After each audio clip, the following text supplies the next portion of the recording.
ji mënuñu wax ni dañ ba tey sax ci assemblée bi nañuy des Abdoulaye Mbow démb bu ma juumul sax wala sax la dernière fois si nañ doon voté li nga xamante ni mooy projet de loi de finances rectificative boobule samedi oui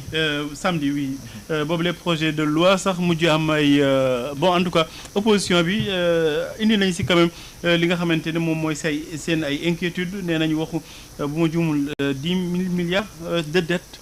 waaw 10 200 milliards. oui d'ici 2 ans. waaw d'ici 10 200 milliards jàpp naa ne nag Pape ku jaawale li nga xam ne mooy di emprunt brut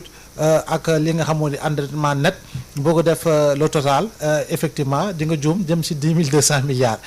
su ma xoolee aujourd'hui li nga xam ne moo di loi de finance bi si chiffre yi mu génne par Matar boo koy xool bu ñu jëlee lu jëm si wàllu recette ak dépense ça tourne autour de 4022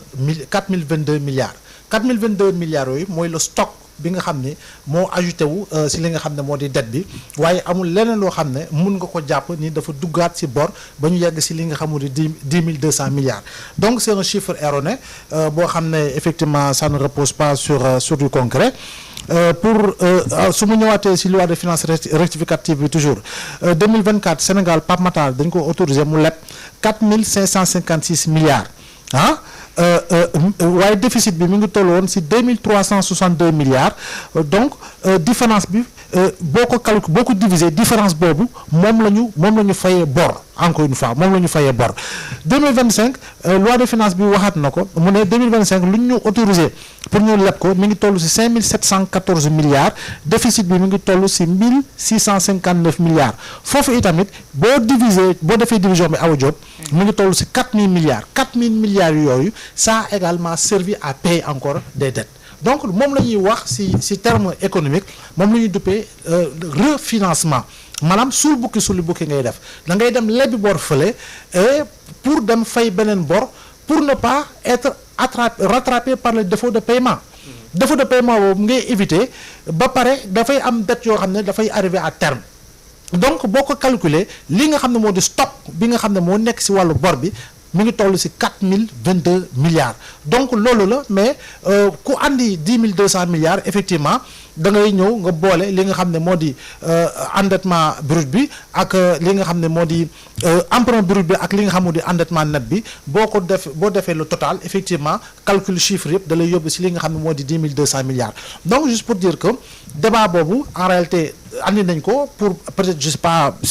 dans quelle optique polluer le débat ou je sais pas trop mais ce n'est pas véritablement la vérité des chiffres l'autre vérité des chiffres mooy li nga xam ne moom lañu fu la ñu war a mën a sukkandiku parce que c'est le seul organe parce que c'est une institution et c'est la Cour des comptes la Cour des comptes kese moom moo fi génne rapport boo xam ne ñëpp si la ñu war a mën a sukkandiku mooy le rapport de certification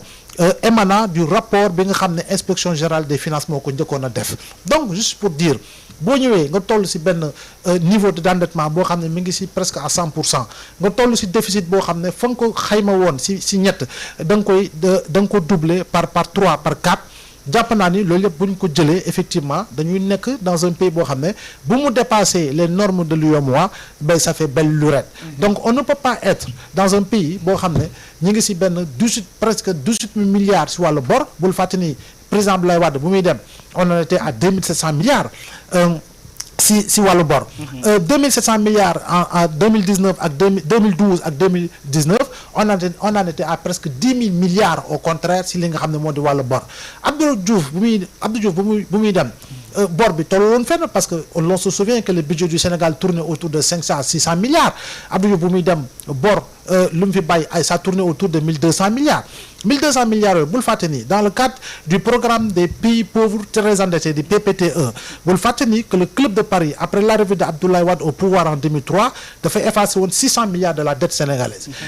ce même programme avait été suivi par les institutions de Bretton Woods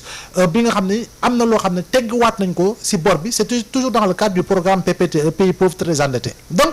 ñun tolloo nañu benn bon boo xam ne on était presque devenu un bébé que l'on venait de sortir du bain tout simplement mais bu ñu yegsee en 2012 avec tout ce que l'on a comme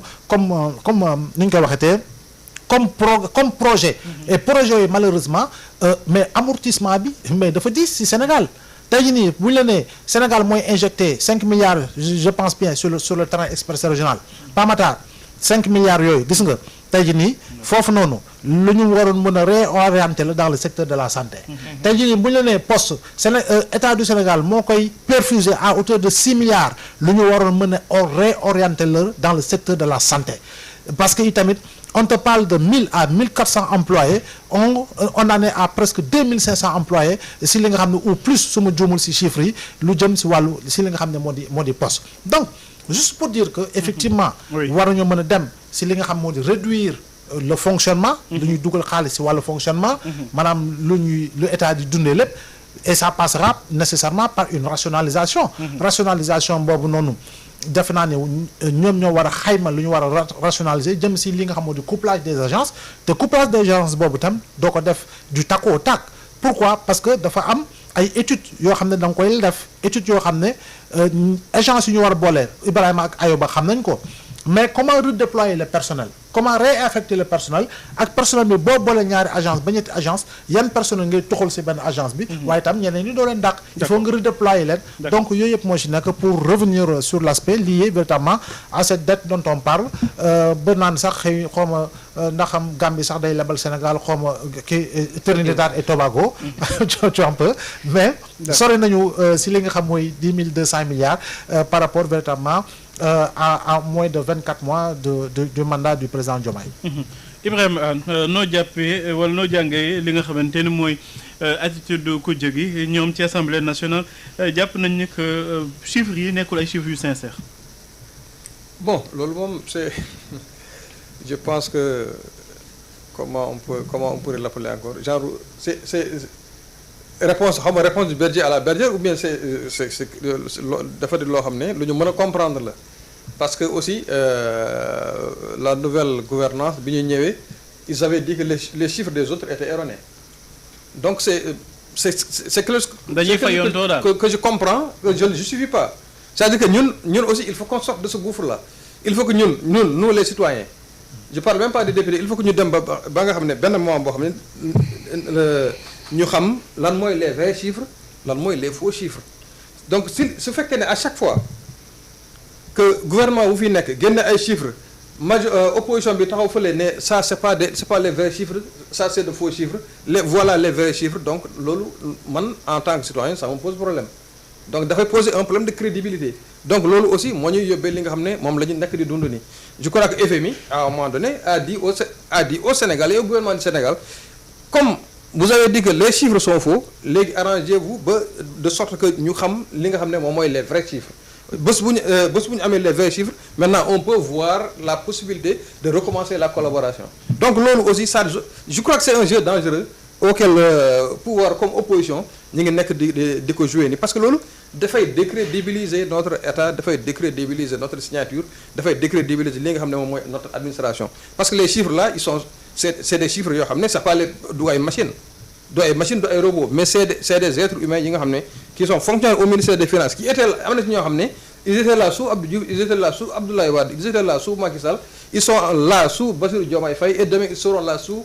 un autre président qui qu'il puisse être donc loolu je pense que c'est un minimum de respect que nos députés là que tout le monde nous y compris mais les députés surtout les députés nga xam ne ñoom c'est des mandataires c'est des gens qui ont été élus par le peuple donc qu'ils soient de l'opposition ou du pouvoir man je m'attends pas à ce que ñoom à chaque fois que ñu tegal leen benn affaire ñu ne non ça c'est du faux tout en sachant que bon peut-être des fois c'est benn géopoliticien la rek donc loolu moom c'est quelque chose qui m'a fait mal hier qui me fait mal aujourd'hui et demain aussi su fekkee ne débat boobu ñëwaat na nekkul loo xam ne dama koy rafetlu donte maintenant il peut y avoir des erreurs ak faux c'est différent parce que faux dafay mel ne y a une intention de falsifier alors que l'erreur humaine je me rappelle le premier ministre français ki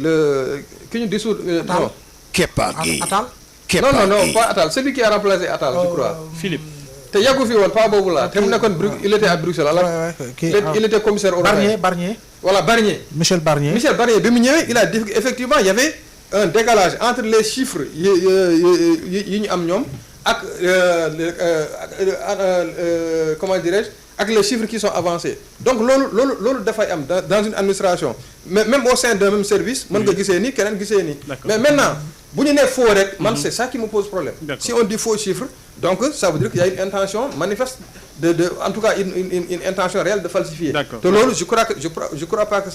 ce soit ce qu'on attend de nos élites aussi bien que ce soit les députés aussi bien les ministres aussi bien le premier ministre que ñëpp képp ki nga xam ne aujourd'hui da nga am benn parole boo xam ne boo ko waxee nekkul sama parole parce que boo ko waxee rek une fois que nga wax ko il y a des institutions qui sont là il y a des chancelleries qui sont là donc dafay am benn résonance boo xam ne donc ça peut nuire à l'image du pays et en définitive ça peut donc nuire à la marche du pays d'accord Ayoba noo jàngatee votre loi de finances